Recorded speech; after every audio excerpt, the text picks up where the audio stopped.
Socialist London is a good preview of what the next 5 years will be like under Labour.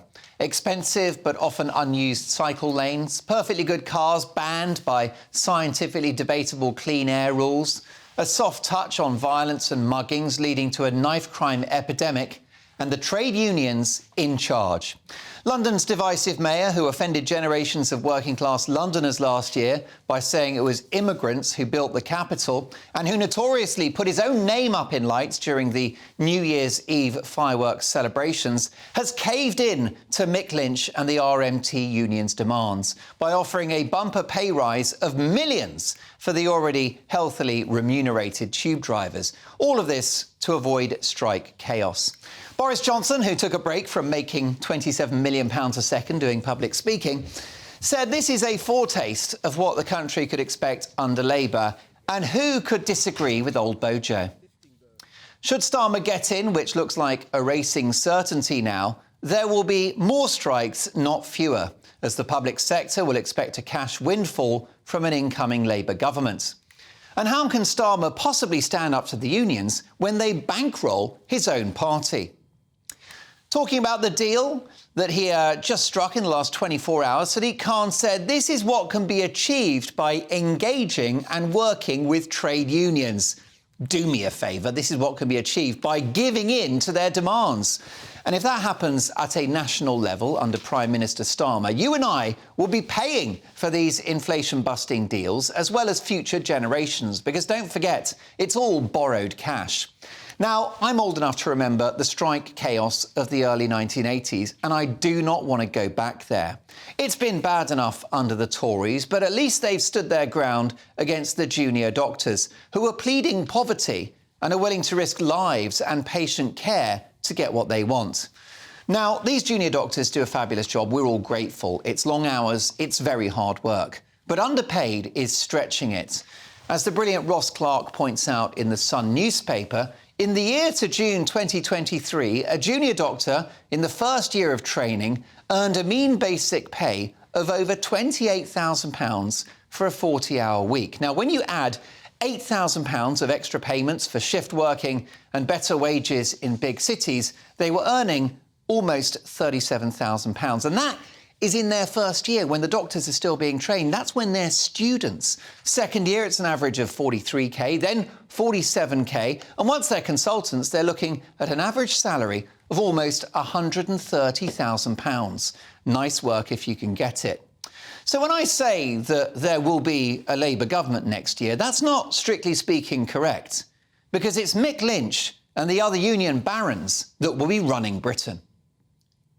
Your reaction, Mark at gbnews.com. Responding to that is my top panel tonight. Daily Express columnist Carole Malone, journalist and broadcaster Benjamin Butterworth, and former Brexit Party MEP Belinda de.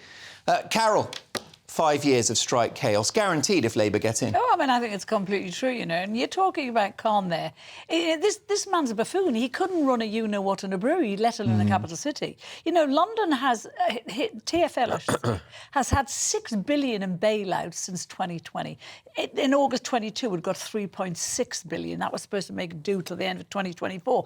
This guy is just hemorrhaging money, and he's just caved in to Lynch. He's not said where this money is coming from, how it's going to be paid, but you can guarantee it's going to come from Londoners, who he uses as walking cash machines. This guy, this is the man who said there'd be no strikes on his watch. He's presided over 140 strikes with TfL. He can't control them. You know, to cave into the unions this way, an average... The tube driver, the average salary for a tube driver is 65 grand a year. These are not people on the bones of their backside. These are people who are using Khan. He talked about the government taking an adversarial approach towards the unions. Well, it's better than taking a crawling on your belly approach to the unions by just giving in and giving them... It should be a confrontation. It should be a battle. That's the government's job. It's called negotiation. And the government have offered these drivers... There's been lots of offers over the past 6 months, and they've knocked most of them back. And you know, they just want what they want. And this is exactly how it'll be when Labour get into power.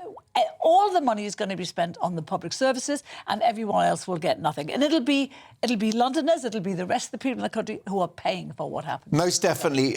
Benjamin, 5 years of union chaos under Labour. I mean, look, if you look at historically, strike days are always considerably lower under Labour governments than because they capitulate. Get what they want. And we have just had years of strikes because people have been on the most incredible low pay. The idea of... And the government stood their ground on the nurses, standing their ground on the junior doctors. Keir Starmer won't do that because the unions are bankrolling his own party. Low pay is not 63 grand a year, Ben. No, it's not. But the fact is that across the board, TfL, they were offered 5%, which was below inflation pay rise. Well, it's not below inflation now, is it? It's not, but it was at the time it was given in 2023, and that's what the strike is over. So these people were getting below what the private sector was getting on average. So they're striking retrospectively. You're talking nonsense. They're striking retrospectively. If you have your way, Benjamin Butterworth, if you have your way, OK, if you're a Labour government, Mick Lynch will be Prime Minister, not Keir Starmer. God, you do talk some codswallop. I mean, well, he's already beaten the mayor, the Labour mayor. He's going to beat the Labour Prime Minister. RMT, which is what Mick Lynch runs, has never been affiliated to the Labour Party. Mick Lynch does not vote Labour. It is not affiliated to Labour. He is a self-described communist. So the idea they have a link, they don't fund the Labour Party. It is complete nonsense what you have just Labour said. need to keep the RMT happy and their members. No, they don't. There's no link. Because that is Labour's There is no formal link between the Labour Party and the RMT. And the RMT only really has considerable power in London. Are you telling me there will be fewer strikes if Labour get in? Yes, absolutely. What have you been drinking? Absolutely. I think there will be, because they're going to get what they want. But there the will fact be is fewer that, strikes. you've got a situation here where the economy was going to lose, London's economy was going to lose £50 million from these strikes, and we managed to fix that by finding the money so there isn't strikes. Well, hang on a minute. What on earth is the problem? There's no money to be found. You want working people to be poorer so that you can peddle your ideas. The Tory party is funded by big billionaire would you like to know? And I tell you what, I'd rather that trade unions were in charge than would them. you like to know what I want? I want low inflation so that my listeners and my viewers, the money they make every week actually is worth something. And if you give in to these inflation-busting pay rises, you will see inflation come back with a vengeance. So to clarify, higher prices. You think we have high inflation because of workers' pay in the last couple of years? Yes, because that's what happens when you have inflation-busting pay rises. It sparks inflation. Mate, only you cannot have an arms race. And it's clearly not you. Well, LSE, lefty think tank. Benjamin, you cannot sell this as a win for Sadiq Khan. He completely and utterly caving into train drivers who, press the green button for go and red button to stop. Linda, can you give me the national perspective? I've got viewers and listeners in Manchester, in Cardiff, in Belfast, in Edinburgh. Why does this story matter to them? I think it matters to them so much. I actually agree with Carole. I think there'll be less strikes under Labour because they're going to cave in to all their demands. Because the message that Khan is sending out is hold us to ransom and we'll cave in. So what's stopping them from asking him for 80 grand next year if he knows Khan is just going to cave in? Lucy, you've got to ask Butterworth a question, which is where is this money for pay rises going to come from? And why isn't it going on the police, which London needs far more? So what are you going to do? Which department will you take the money out of to give to train drivers and everyone else that wants more money?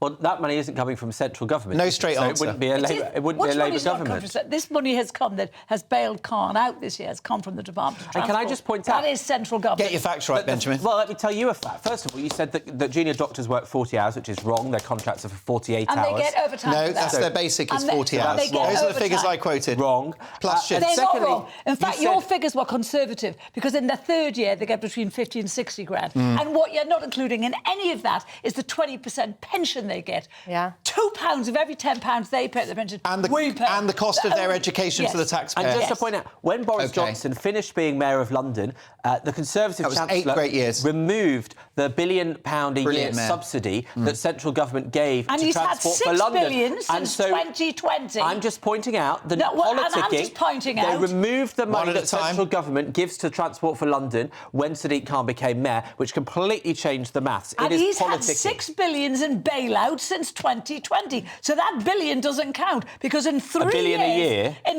He's $6 billion. OK, there you go. They are throwing figures around. And COVID. He's been bailed out. It's all funny you mentioned COVID because Mayor Khan begged the government to put London into lockdown. The capital. On a Shakespearean level. Capital city still paying the price. Folks, it's all kicked off. Your reaction, mark at gbnews.com.